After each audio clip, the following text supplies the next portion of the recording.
The number one team in the North Atlantic region? You'll find out next on NEC Now. The NEC received some attention for its Week 1 results on the gridiron, but not to be overlooked were the performances on the pitch.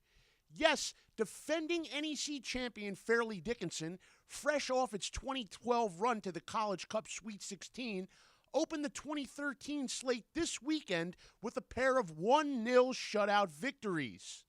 The results over Drexel and Lehigh propelled the Knights to the number 1 spot in the NSCAA North Atlantic Regional Poll. The Knights aren't the only NEC team in the poll, however, as St. Francis U also began the year with 2 straight victories, and they rank 2nd in the region. Bryant is 5th, giving the NEC 3 of the poll's top 5 teams.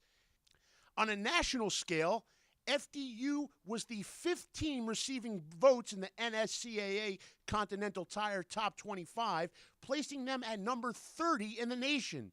The Knights also came in 30th in the College Soccer News poll.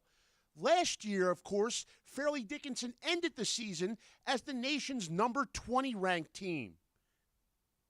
Off to a fine start, Seth Rowland and the FDU Knights will look to make it 3-0 when they face Princeton at home this upcoming weekend. I'm Ralph Ventry, and this was your NEC Now.